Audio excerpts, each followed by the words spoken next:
Well, as the number of young South Africans who went into exile and those who were born in exile increased, Oliver Tambo asked the Tanzanian government for a piece of land where a school could be built for young people. Initially known as the ANC Freedom College, the Solomon Mahlangu Freedom College was built near Morogoro in Tanzania. Tambo's idea for the school was that it would be a place where young students could prepare to play a meaningful role in South Africa once the country was liberated from apartheid.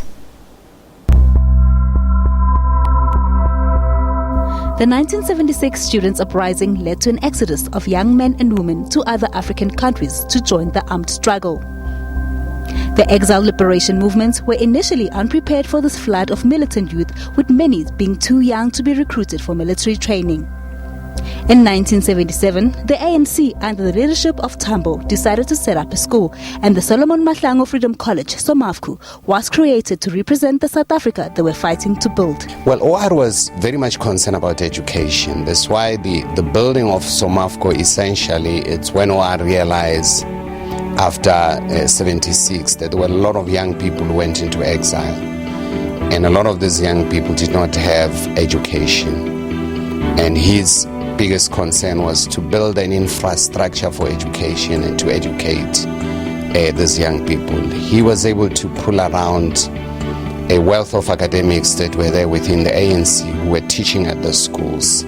Later on, we were able to attract volunteers of teachers from Europe, from within the continent, to go and teach at SOMAFCU. John Pampelis was in exile in Canada. Since he was a teacher by profession, he was also recruited to teach at the school. I really gave the school a direction, you know. He said that education was very important. We needed to prepare for coming home to a free South Africa. And he wanted us to create a model school which could be replicated in South Africa. Like any new institution, he says SOMAFCU had some teething problems in the beginning. I went to my first day teaching, and the class was full of students. I thought, well, this is fine. I taught my lesson, I left. And the other classes were the same. Then I came the next day, and the class was half empty. And it seems like they'd come to see the new teacher, you know. But gradually that changed. And what really changed it was the student council itself. They said, look, we're not here to waste our time. We're here to study. We're going to have a proper school. And they started then to monitor students to ensure they came to class. They would stand there. Students who came late, they would give them extra work or whatever. And that's what happened. And, you know, within a year or so, it became a really smoothly functioning school. And there's the great man himself, O.R. Tambo. There's my father.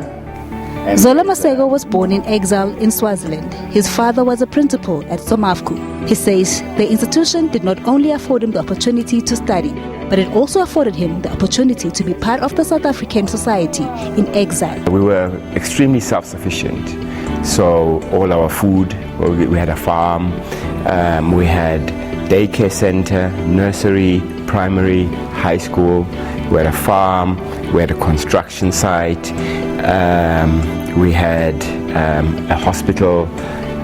So all our needs, we were like this little island living in this, you know, surrounded by Tanzania. And it was a little island of South Africa.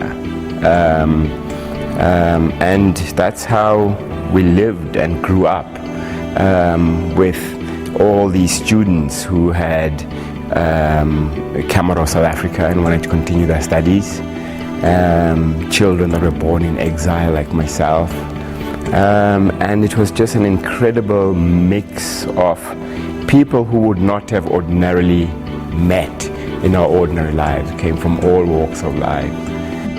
As the school grew bigger, some teachers were sent abroad for further training.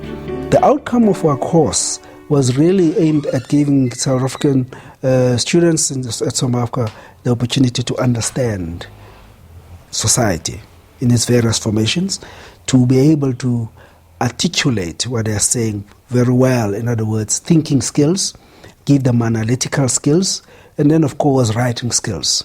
But clearly, development of societies, as that subject was called, was quite an important subject to enable South Africans to understand the world, to understand the society they come from, South Africa, and then, of course, the continent itself, give them a bit of basic theory of sociology, of philosophy, of political science.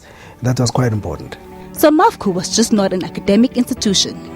There were other deep-seated psychological conditions that its student had to deal with. So I set up a counselling service. Obviously and understandably, that took a while for trust to build up. Here was I, an Irish white woman, coming and offering counselling support to people many who'd been in detention, who'd been tortured in detention, and also suffering a lot of post-traumatic stress, as well as the trauma of having to leave South Africa without being able to tell their families where they were going, and also without being able to have contact once they were in exile. So that put a lot of strain on people. We played football, the education was very good. We had teachers from all over the world, particularly the Scandinavian countries that used to come and teach us, from Australia, from London, from the UK, from everywhere. So you had this international mix of people. We had sports, we had 3 straight meals, we had dormitories. It was like being at a boarding school outside your country. We had a soccer field, we had netball, and also a very, very strong cultural program where we would sing revolutionary songs, dance in Lamu, poetry, opera, gumboot dance, you name it, plays. And these would also travel around the world to spread the gospel of the revolution through culture. When the dark cloud that was upon South Africa was over, O.R. Tambo and other exiles returned home. The school was closed in 1992 and handed over to the Tanzanian government and was incorporated to the Saugana University of Agriculture. In 2006, a South African youth development organization known as the SAMAFCO Trust was established in order to keep the legacy of SAMAFCO alive.